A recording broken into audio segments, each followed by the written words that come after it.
I'm Kara from Health, Home, and Happiness, and today I'm going to talk about the things you want to look for when you're buying a food processor to use on the paleo diet or a grain-free diet.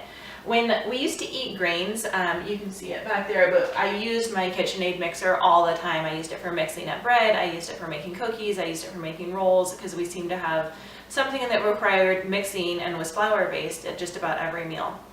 But since we've switched to a grain-free lifestyle, eating GAPS diet or paleo in the past 5 years, I use my food processors all the time, and I actually tend to wear them out. So I was in the market today for buying one, and I thought I would share with you my thought process when I was going through, and I'll link to this one that I just bought down below the video as well.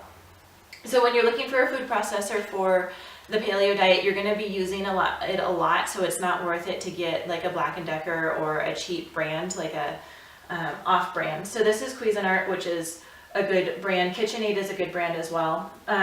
You want to look for the buttons that you can't get stuff in them, because a lot of times when we do paleo baked goods, we're using a lot of eggs, which is runny. And so if you get the egg down into the electronic part, it can short out, and that's something we don't want. So these buttons are they're push buttons, but you can't get anything down into them. They just wipe right off.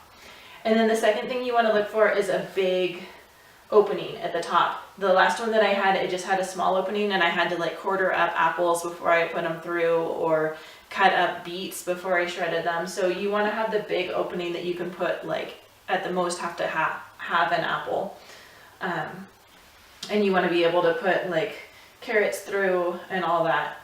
And so then the next thing you want to look for is the discs. You want to have grating discs, and you want to have slicing discs.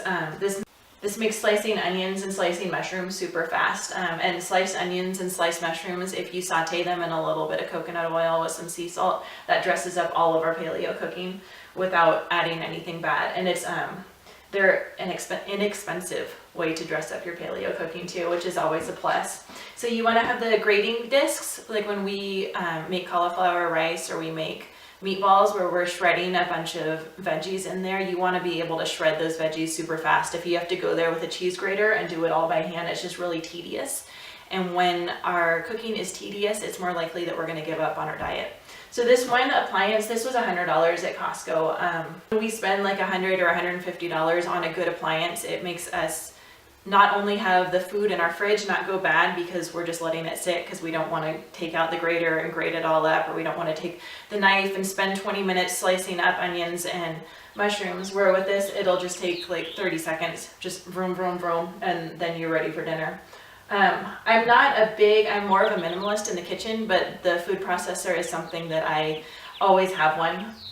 I always have a food processor just because it does make cooking so much faster, and it makes us less likely to go out to eat or to let the food rot in the fridge. So I hope you found that helpful. Again, we want to look for a big opening at the top to put whole veggies through, so we don't have to chop them up first. The wipe off keypad, the slicing and the grating discs, and then we also want it to be a good quality and not an off-brand, because we want this thing to last. We're going to end up using it quite a bit. I hope you found that helpful.